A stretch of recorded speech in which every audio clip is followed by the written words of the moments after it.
Bonjour et bienvenue pour un nouveau bloc du dimanche. Ce dimanche, on va travailler à la main. Voilà, et on va encore travailler les fronces et les plissés, mais d'une manière différente de ce qu'on a déjà fait. Alors, prenez un morceau de tissu de fond, enfin tissu principal. J'ai pris 20 par 20 parce que faudra qu'on le retaille, mais il vaut mieux prendre plus large parce qu'on ne sait pas trop jusqu'où on va aller avec les fronces.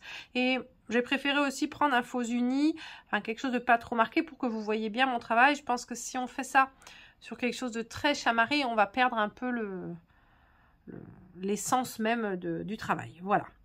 Et donc on va faire, alors vous n'êtes pas obligé de tracer, à vous de voir si vous vous sentez plus à l'aise. Je vais tracer des espèces de vagues, voilà, hop, comme ça dans mon tissu, et je vais coudre dessus, mais c'est vrai que des fois on n'est pas toujours à l'aise pour comment dire, pour coudre sans tracer. Donc voilà. Vous pouvez en faire, je sais pas moi, trois sortes différentes par exemple.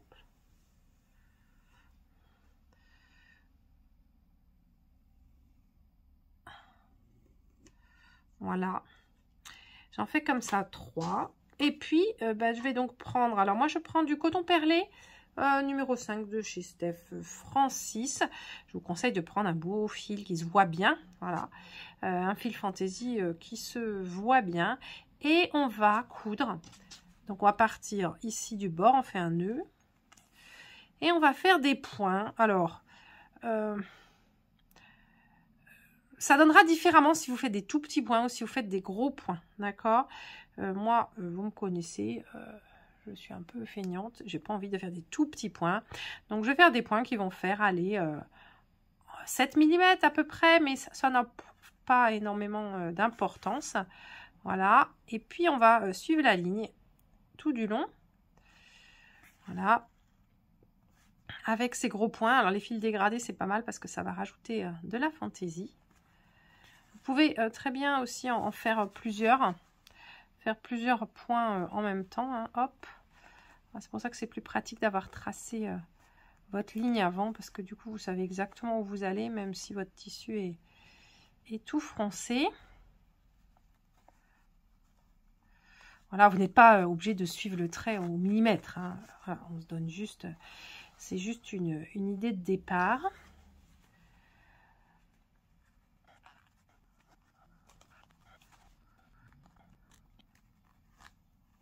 Voilà, quand vous arrivez au bout, vous laissez dépasser un petit peu quelques centimètres avant de couper et vous ne faites pas de nœud. Et puis on va, alors on va pas coudre, pour l'instant on va pas partir sur un autre, comment dire, une autre ligne, on va partir sur cette même ligne. Et on va doubler ou tripler la couture à 7-8 mm ou même moins en fait. Voilà, on va suivre la même couture dans un espacement, voilà, 5-7 mm ou un peu plus, c'est pas très grave. Par contre, on va essayer de ne pas faire les points. On va essayer que nos points ils soient décalés. Je sais pas si vous voyez bien ce que je veux dire. Mais voilà, on ne veut pas que les points ils soient strictement parallèles. C'est vrai que c'est du coup, donc par exemple, vous voyez là je suis à peu près là, je vais piquer au milieu en fait pour avoir un décalage. Donc vérifiez quand vous piquez, essayez de maintenir ce décalage tout du long, quitte à faire un moment un point un peu plus petit pour voilà, être bien en décalé et vos fronces n'en seront que plus belles.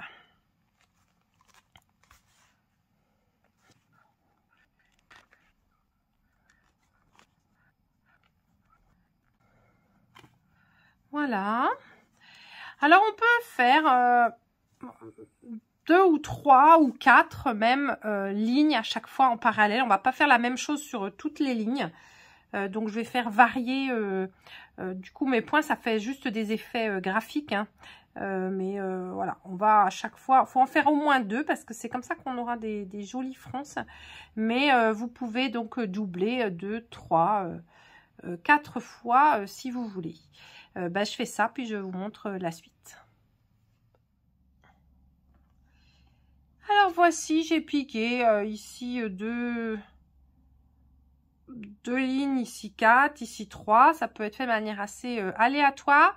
J'avais dit donc de prendre des morceaux de 20 par 20. Ne faites pas de piqûres trop près du bord. Vous voyez, au début, j'avais cousu ici et en fait, je l'ai enlevé. Parce que forcément, on va recouper par 15 par 15 et on ne veut pas recouper nos fils.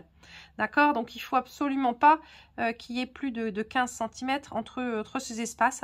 Donc, pensez, contrairement un peu à ce que j'ai fait, n'allez pas trop près des bords avec vos piqûres, mais il faut quand même que ce soit un peu plus grand. Quand c'est fait, donc ici j'ai mis des nœuds, ici j'ai laissé libre. Et donc maintenant, on va faire des fronces, parce que c'est un peu le but de l'opération. Donc je vais tirer ici, voilà, et on va tirer jusqu'à 15 cm, hein, puisque c'est la taille qu'on veut obtenir au final.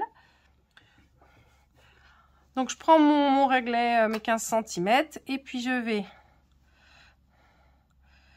voilà, alors vous tirez, même si vos fronces ne sont pas réparties, c'est pas grave, vous vous mettez comme ça, et donc, hop, arrivez, voilà, là ça fait 15 cm, et hop, vous nouez. Alors je vous conseille de nouer tout ensemble. Dans un premier temps, vous faites un nœud comme ça, le plus près du bord possible, voilà. Hop, et après, on va répartir les fronces. D'accord? On fait pareil avec tous les fils. Tirez quand vous en avez plusieurs comme ça qui sont parallèles, tirez-les tous en même temps. Voilà, et de la même manière, vous vérifiez que ça fait bien 15 à cet endroit-là du tissu. Voilà. Ça fait 15. Hop. Je prends je vais peut-être les prendre 2 par 2. Parce que si je prends tous les 4, ça va faire beaucoup. Et après, ça va faire des plis sur le côté, ce que je veux pas forcément. Voilà.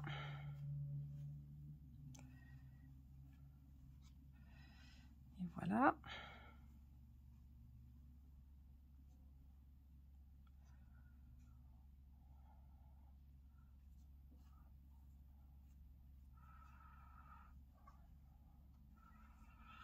Et on fait pareil exactement pour les derniers aussi, les 3 là. Vous avez vu, hein, je les ai espacés pas forcément de manière très régulière. Là, il y a peut-être 4 mm et là, il y a presque 1 cm. C'est pas hyper, c'est pas un travail hyper régulier, un peu comme le point compta. Hop. Et donc, je suis à peu près là. Voilà. Alors, vous pouvez prendre un peu plus de 20 cm hein, au départ. Vous pouvez prendre 23, 25.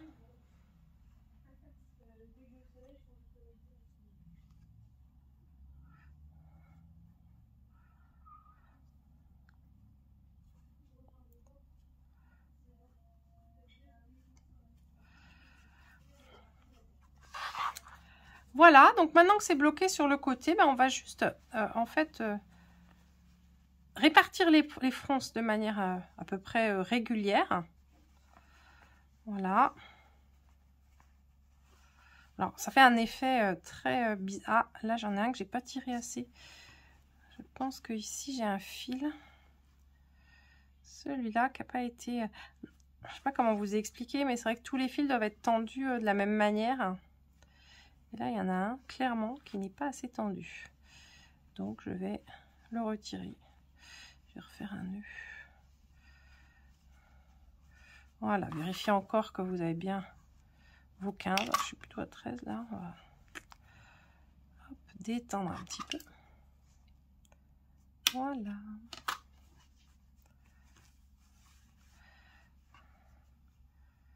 Voilà, donc j'ai dû retirer un peu, donc il faut que je... Oh oui, un petit centimètre, ça fait pas beaucoup, mais ça joue quand même. Je vais laisser comme ça. Voilà, donc répartissez vos fronces. Alors, comme on a fait des lignes courbes, hein, du coup ça fait des effets. Vous voyez ici, j'ai un peu une bosse, ici j'ai des creux, voilà. Et vous voyez qu'on n'est plus du tout droit.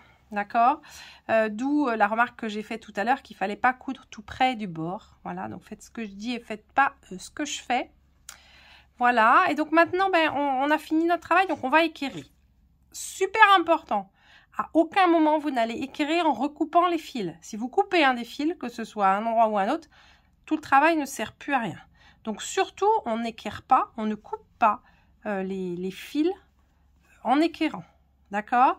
Alors, forcément, hein, ça dépend de ce qu'on va faire de cet ouvrage. Une des solutions,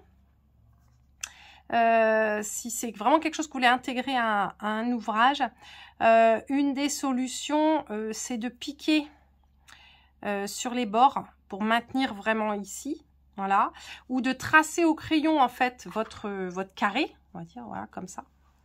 Vous voyez, là, je vais avoir du mal à l'équerrer à 15. Hein.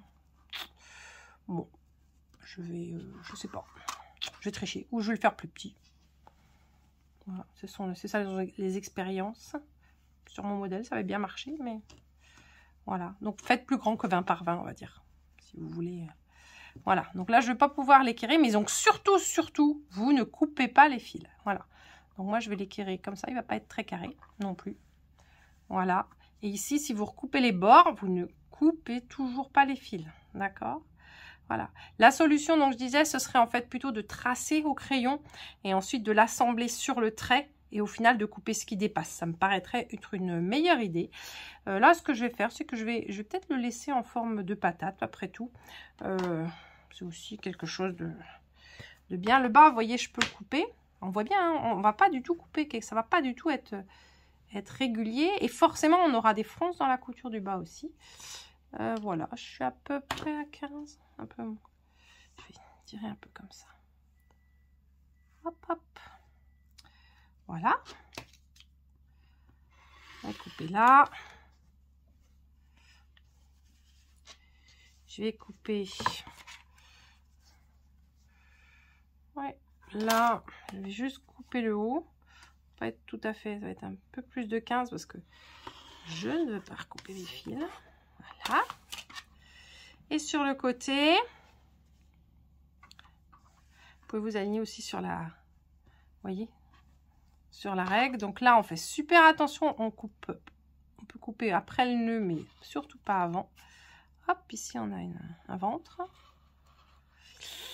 Je ne veux pas recouper. Ah, j'ai coupé un peu trop tôt. Voilà, et là pareil. Hop, ici je vais recouper ce morceau là. Donc pas très facile à équerrer. Et je pense que c'est peut-être pas un essai qui est bon pour faire un bloc, mais je suis sûre qu'on peut y trouver des activités. Voilà, on peut trouver des choses à faire. Alors, ce que je vais faire, c'est que maintenant je peux recouper donc mes fils avant le nœud, hein. Enfin, après le nœud dans ce sens-là. Voilà.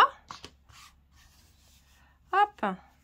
Donc, pas forcément facile à monter en précision, mais un petit côté smock un peu libre. Alors, vous pourriez décider de faire des lignes droites, hein, mais du coup, vous auriez un effet beaucoup plus rangé. Alors, moins de problèmes d'équerrage, sûrement. Mais voilà. Donc, ben voilà, c'est le bloc du dimanche. On fait des fronces irrégulières. Et ça peut être quelque chose de joli, même pour faire un coussin, hein, ensuite en l'encadrant avec un autre tissu.